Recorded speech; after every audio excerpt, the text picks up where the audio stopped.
एक लड़का था, नाम था फ्रैंक एबेगनेल जूनियर। कम उम्र में ही वो दुनिया का सबसे चालाक ठग बन गया। उसने कभी कॉलेज की पढ़ाई पूरी नहीं की, फिर भी कभी पायलट बना, कभी डॉक्टर, तो कभी वकील। नकली चेक बनाकर उसने करोड़ों की ठगी कर ली। सबसे चौंकाने वाली बात यह थी कि उसने ये सब कुछ 19 साल की उम्र से पहले ही कर लिया। लेकिन एक वक्त ऐसा आया जब उसकी चालाकियों का पर्दाफाश हो गया।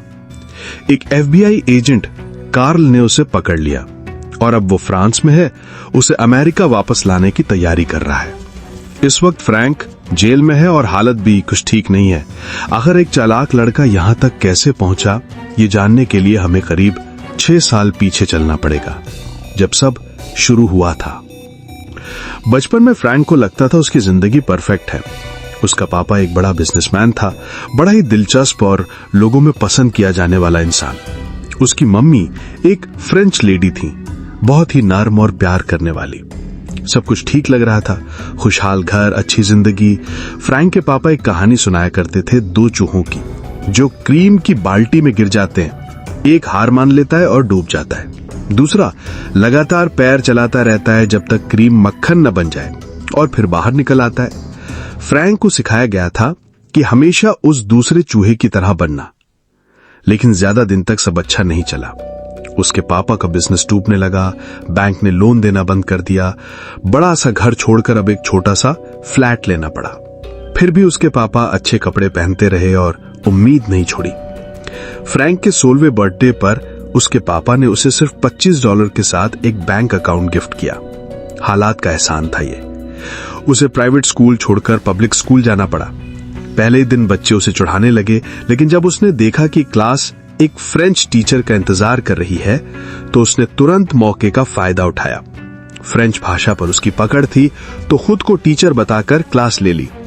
उसने उसी बदमाश बच्चे को क्लास में सबके सामने ठीक किया जिसने उसे चिढ़ाया था। जब असली सब्स्टिट्यूट टीचर आया, तो फ्रैंक ने बिना घबराए कहा कि वही असली टीचर है। होमवर्क भी दिया, यहां तक कि एक फील्ड ट्रिप फ्रांस की भी अनाउंस कर दी। बाद में जब स्कूल को असलियत पता चली तो उसकी मम्मी ज्यादा कुछ नहीं बोली, लेकिन पापा हंस पड़े। डांटने की बजाय उसकी हिम्मत पर खुश हुए। परिवार की हालत और बिगड़ती जा रही थी। तभी फ्रैंक ने देखा कि उसकी मम्मी उसके पापा के एक दोस्त के साथ अफेयर चला रही। उससे बहुत दुख हुआ, लेकिन वो चुप रहा। शायद उम्मीद थी कि मम्मी पापा के रिश्ते बच जाएं, पर ऐसा नहीं हुआ। तलाक हो गया और फ्रैंक से पूछा गया कि वो किसके साथ रहना चाहता है। इसका जवाब दिए बिना वो सीधा घर से भाग निकला, बैंक अकाउंट लेकर। अकेले रहने लगा, पैसे जल्दी खत्म हो गए, रहने को जगह भी नहीं थी। लेकिन वो दूसरा चूहा बनना नहीं भूला, हार नहीं मानी। उसने अपनी पहचान बदलनी शुरू कर दी और बैंक से पैसे निकालने के लिए कई जुगाड़ लगाए, पर बार बार नाकामी मिली। तभी एक दिन उसने देखा कि एक पायलट के आसपास एयर होस्टेसेस घूम रही हैं, और तभी उसके दिमाग में एक आइडिया आया। उसने अपने पापा को चिट्ठी लिखी कि वो पायलट बनने की ट्रेनिंग कर रहा है, जबकि असलियत में वो बस धोखा दे रहा था। एक पत्रकार बनकर वो पैन एम एयरलाइंस गया और एक सीनियर पायलट से इंटरव्यू किया। पायलट ने बिना शक के अपनी सारी जानकारी भी दी। जब उसने पायलट से उनका एक्सपायर्ड लाइसेंस फोटोकॉपी के लिए मांगा, तो उन्होंने आसानी से दे दिया। फिर उसने फोन करके बोला कि उसकी यूनिफॉर्म खो गई है और पुराने लाइसेंस नंबर का हवाला देकर नई यूनिफॉर्म मंगा ली, और अब वो एकदम असली पायलट की तरह दिख रहा था।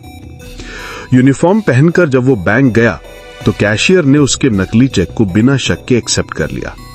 तभी उसे समझ आया कि फ्लाइट क्रू के पे चेक पर लोग ज्यादा भरोसा करते हैं। उसने टॉय प्लेन के लोगों से फर्जी चेक बनाना शुरू कर दिया और हर बार बैंक वालों से मस्ती करता रहता जब तक चेक प्रोसेस हो रहा होता। धीरे धीरे उसने खुद को एक चलता फिरता चेक बनाने की फैक्ट्री बना दिया। शहर दर शहर घूमता रहा, फर्जी चेक कैश करता रहा।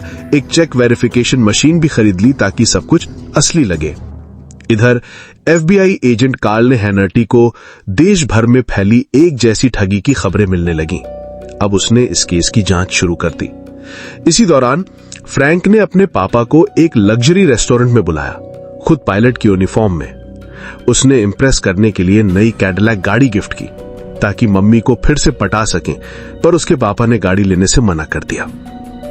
अगली सुबह कार्ल फ्रैंक के अपार्टमेंट तक पहुंच गया। वहां उसे प्रिंटिंग प्लेट्स और खाली चेक मिले। तभी बाथरूम से फ्रैंक बाहर निकला और कहा कि वो सीक्रेट सर्विस एजेंट है। उसने कार्ल को फर्जी आईडी थमा दी और बोला कि एक संदिग्ध बाहर है। कार्ल रुका रहा और फ्रैंक सबूत लेकर कार की तरफ गया और चुपचाप भाग गया। जब कार्ल ने उसकी आईडी देखी तो उसमें सिर्फ रद्दी कागज थे। अब कार्ल को गुस्सा आ गया और उसने कसम खाई कि अब चाहे जितना वक्त लगे फ्रैंक को पकड़ेगा। फ्रैंक की हरकतें अब अखबारों की सुर्खियां बनने लगी थीं। उसे James bond of the sky कहा जाने लगा। उसे ये नाम बहुत पसंद आया। उसने स्पोर्ट्स कार खरीदी, महंगे कपड़े पहने और मॉडल्स के साथ रातें बिताने लगा। एक बार एक मॉडल ने $1000 मांगे तो उसने $1400 का चेक पकड़ा दिया और बाकी पैसे खुद रख लिए। वहीं दूसरी ओर कार्ल की जिंदगी एकदम अलग थी। वो रातों को अकेले लॉन्ड्री में बैठा रहता था, बुजुर्ग औरतों के बीच में। तभी एक दिन उसे एक सुराग मिला। फ्रैंक के एक नकली नाम बैरी एलन पर ध्यान गया, जो कि comic book hero the flash का असली नाम था। तभी उसे समझ आया जिसे वो ढूंढ रहा है वो कोई परिपक्व अपराधी नहीं है, बल्कि एक टीनेजर है। फिर उसने मिसिंग पर्सन रिपोर्ट्स देखी और आखिरकार पहुंच गया फ्रैंक की मम्मी तक। फ्रैंक की मम्मी की तस्वीर देखकर कार्ल को यकीन हो जाता है कि वही लड़का है। जब वो उन्हें बताता है कि उनका बेटा अब तक $1.3 मिलियन से ज्यादा की चोरी कर चुका है, तो वो एकदम चुप रह जाती हैं। उधर फ्रैंक पैसे और शोहरत की जिंदगी जी रहा होता है। एक किराए के बड़े से बंगले में पार्टी कर रहा होता है। एक बार पार्टी में एक गेस्ट को चोट लग जाती है तो फ्रैंक उसके साथ एम्बुलेंस में अस्पताल तक चला जाता है। वहीं उसकी मुलाकात होती है ब्रेंडा से, एक नर्स जो अभी अभी किसी छोटी सी गलती के लिए डांट खा चुकी थी।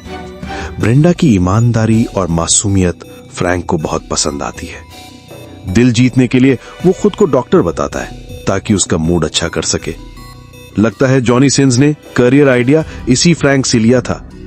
बाद में फ्रैंक अपने पापा को चिट्ठी में लिखता है कि उसे एक लड़की मिल गई है जिससे वो शादी करना चाहता है। अपने झूठ को आगे बढ़ाने के लिए वो हार्वर्ड मेडिकल स्कूल की नकली डिग्री बना लेता है और ब्रेंडा के हॉस्पिटल में उसका बॉस बनकर लौटता है। असल में वो मेडिकल सीरियल्स देखकर इलाज सीखता है और उन्हीं के डायलॉग्स दोहराकर जूनियर डॉक्टरों को गाइड करता है। उसका कॉन्फिडेंस देखकर स्टाफ कभी शक नहीं करता। इधर कार्ल फ्रैंक के पापा से मिलने जाता है किसी लीड के लिए। फ्रैंक का पापा झूठी कहानी बनाता है कि उसका बेटा फेक डॉक्यूमेंट्स के साथ आर्मी ज्वाइन करके वियतनाम चला गया है। लेकिन कार्ल को वहीं एक हाल की चिट्ठी दिख जाती है जिससे उसे फ्रैंक का नया एड्रेस और जॉब लोकेशन मिल जाता है। लेकिन जब तक FBI वहां पहुंचती है, फ्रैंक फिर से गायब हो चुका होता है। अब तक फ्रैंक और ब्रेंडा काफी करीब आ चुके होते हैं। ब्रेंडा उसे अपने घर ले जाती है अपने मम्मी पापा से मिलवाने। जब फ्रैंक को पता चलता है कि ब्रेंडा के पापा वकील हैं, तो वो कहता है कि अब वो मेडिसिन छोड़कर लॉ पढ़ना चाहता है। ब्रेंडा के पापा थोड़े शक में रहते हैं लेकिन इंटरेस्ट भी दिखाते हैं। वो उन्हें इम्प्रेस करने के लिए सीक्रेटली स्टेट बार की पढ़ाई शुरू कर देता है और लगातार मेहनत से वो एग्जाम भी पास कर लेता है। अब वो असिस्टेंट प्रोसिक्यूटर बन जाता है, यानी उसका झूठ और भी गहरा हो जाता है। ब्रेंडा का घर और फैमिली उसे अपने पुराने टाइम की याद दिलाते हैं जब उसके मम्मी पापा साथ थे। वो अपने पापा से रिक्वेस्ट करता है कि सब फिर से ठीक कर लो, लेकिन उसे पता चलता है कि उसकी मम्मी ने दोबारा शादी कर ली है। ये जानकर वो टूट जाता है। गिल्ट और थकावट से परेशान होकर फ्रैंक खुद कार्ल को कॉल करता है और कहता है कि अब वो ये सब खत्म करना चाहता है, शादी करने जा रहा है और बस एक सिंपल जिंदगी जीना चाहता है। लेकिन कार्ल मना कर देता है, कहता है कि उसके क्राइम अब $1 मिलियन से ऊपर जा चुके हैं। कॉल के बाद FBI वेडिंग अनाउंसमेंट्स खंगालने लगती है और इस बार फ्रैंक की ईमानदारी उसके लिए भारी पड़ जाती है। शादी वाले दिन एजेंट्स उसे पकड़ने पहुंचते हैं। जैसे ही फ्रैंक उन्हें देखता है, कैश समेटता है और ब्रेंडा को सच्चाई बता देता है कि वो सिर्फ 17 साल का है, न कि कोई अनुभवी इंसान जैसा वो दिखा रहा था। वो उसे बताता है कि वो उसे प्यार करता है और साथ रहना चाहता है। लेकिन कोई रास्ता ना देखकर वो कहता है कि 2 दिन बाद एयरपोर्ट पर अकेले मिलने आना और वहां से निकल जाता है। 2 दिन बाद जब एयरपोर्ट पर वो ब्रेंडा को देखता है तो उसके साथ पुलिस भी होती है। दिल टूट जाता है उसका और चुपचाप वहां से निकल जाता है। अपने पापा की दूसरे चूहे वाली फिलॉसफी को याद रखते हुए वो पायलट बनकर अलग अलग यूनिवर्सिटीज जाता है और कहता है कि वो नई एयर होस्टेसेस की भर्ती के लिए आया है। लड़कियों के एक ग्रुप के साथ वो टर्मिनल तक पहुंचता है। और FBI एजेंट्स का ध्यान उन लड़कियों की तरफ चला जाता है। उधर काल को लगता है कि फ्रैंक पायलट की यूनिफॉर्म में होगा, तो वो बाहर खड़े एक डमी फ्रैंक को पकड़ता है जिसे असली फ्रैंक ने पैसे देकर खड़ा किया था। जब तक उसे अपनी गलती समझ आती है, फ्रैंक उड़ चुका होता है। इसके बाद 7 महीने तक सब शांति रहती है। अब फ्रैंक की नकली चेक बनाने की कला और भी प्रो बन चुकी है। असली सिक्योरिटी पेपर पर वो लगभग परफेक्ट चेक बना रहा होता है। अब उसका फ्रॉड सिर्फ अमेरिका तक सीमित नहीं रहता, वो कई देशों में फैल चुका है। बैंक और पुलिस वाले 3 कॉन्टिनेंट्स में उसकी तलाश कर रहे होते हैं। हालांकि काल को इंटरनेशनल पार नहीं होती, लेकिन वो एक नकली चेक की डिटेल्स देखकर एक स्पेशल पेपर की कंपनी तक पहुंचता है और उसे पता चलता है कि ये पेपर यूरोप की कुछ गिनी चुनी कंपनियां ही देती हैं। फ्रांस सबसे ऊपर होती है और फ्रैंक के पारिवारिक कनेक्शन वहां के लिए संकेत देता है। लोकल पुलिस की मदद से काल फ्रैंक को मॉन्ट्रिशे नाम की एक जगह के वर्कशॉप में ढूंढ निकालता है, जहां वो एक और नकली चेक का बैच छाप रहा होता है। वहीं उसे अरेस्ट कर लिया जाता है।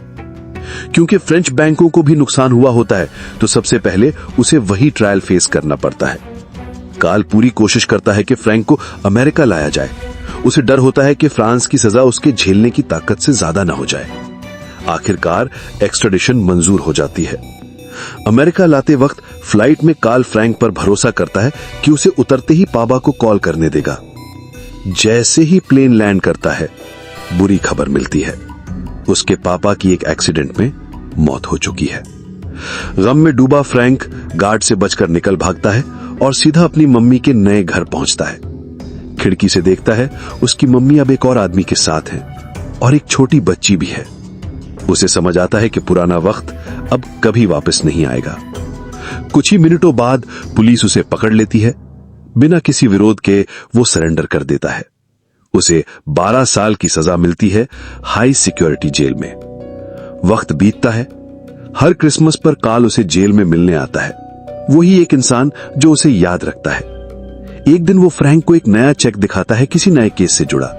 फ्रैंक उसकी सील और नंबरिंग देखकर बता देता है कि यह किसी बैंक टेलर की लापरवाही से बना है। काल को समझ आता है कि फ्रैंक के पास ऐसा टैलेंट है जो ट्रेनिंग से नहीं सिखाया जा सकता। फिर एक डील होती है।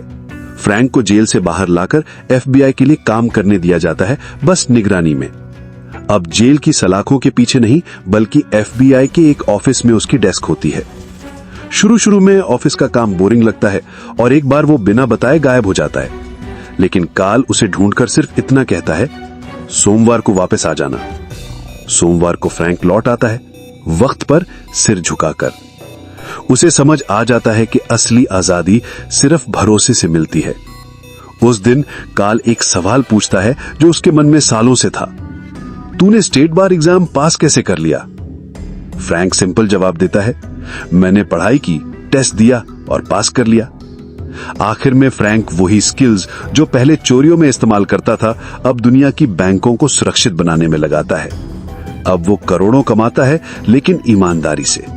और वो काल जो एक समय उसका सबसे बड़ा दुश्मन था, अब उसका सबसे भरोसेमंद साथी बन चुका है।